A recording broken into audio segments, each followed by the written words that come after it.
Greetings, we are Group 32 and this is our presentation on the analysis and optimization of Formula One car rear-wing configurations. We declare that no AI was used in the completion of this assignment. To analyze the configurations, the panel code program XFLR5 was used, employing potential flow codes for faster analysis compared to CFD programs, though it relies on assumptions that may not fully model the actual fluid flow. It assumes the flow is inviscid, incompressible, and steady. XFLR5 cannot model cross-flow or compressibility effects near Mach 1, underestimating drag, and is limited to low angles of attack and specific Reynolds number range. For this project, we selected an autodrawn national Monza, commonly known as Monza, as our Formula One circuit, known for its high-speed nature and minimal downforce requirements. The track features a long straights that allow cars to reach high speeds, making it aerodynamic efficiency a key factor in performance. However, Monza also represents challenges braking zone, particularly at iconic chicanes such as Retifilo and Variante Ascari, where drivers must balance speed with precision to maintain stability.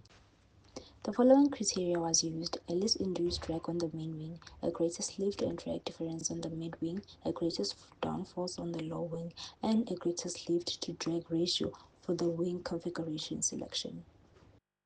Wing configuration 1 is shown in figure 6. Wing configurations 2 and 3 are shown in figure 6. The wing geometry for the various wing configurations are given in table 1. So the span and chord lengths of the various foils in each of the wing configurations are also given in meters. Table 2 gives the atmospheric conditions used in the analysis of the wing configurations. These were based on the location of the racetrack. Sea level conditions were assumed. Equation 1 was used to calculate the various Reynolds numbers based on the chord lengths of each of the foils in the wing configurations and the atmospheric properties. The speed used was 75 kilometers an hour, which is the minimum corner speed, as stipulated by the racetrack. The wing and plane design module in XFLR5 was used to analyze the wing configurations. The wing and plane design module in XFLR5 was used to obtain 3D analysis of the various wing configurations. The inputs used were the wing configuration span, airfoil chord lengths, inertia, and atmospheric conditions. The inertia of each rear wing was estimated to be 6.5 kilograms. The 3D analysis used was at a fixed speed. The horseshoe vortex analysis method was used, assuming inviscid flow. This yielded the CL by CD versus angle of attack graphs with iterations of alpha. The results indicate that wing configuration 3 has the highest lift-to-drag ratio. Further, this lift-to-drag ratio occurs at the lowest angle of attack of 8 amongst all the wing configurations. Once a set was chosen, each foil outline was put in a CAD program, measured for various geometries, and then approximated as a NACA 4 aerofoil. Variants of each foil was then created based on varying camber and thickness to chord.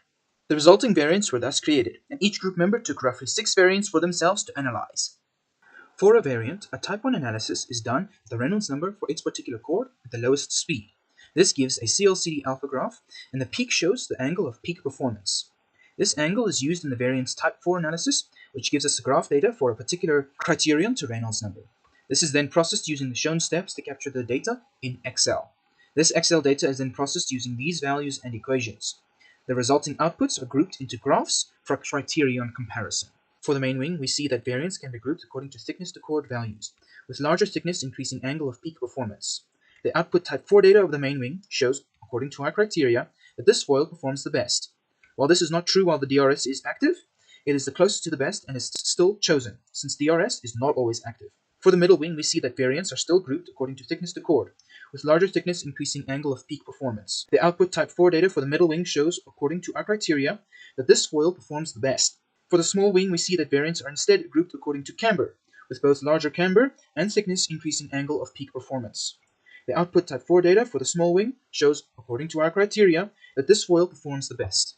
The original approximation set is optimized to these foils, and the resulting profile shapes can be seen below. The optimized wing configuration has high sensitivity between the lift-to-drag ratio and angle of attack as shown on the graph. This suggests a narrow operating range that meets the criteria for each airfoil. The optimized wing model, along with the span and chord lengths of each airfoil, are shown on the diagrams.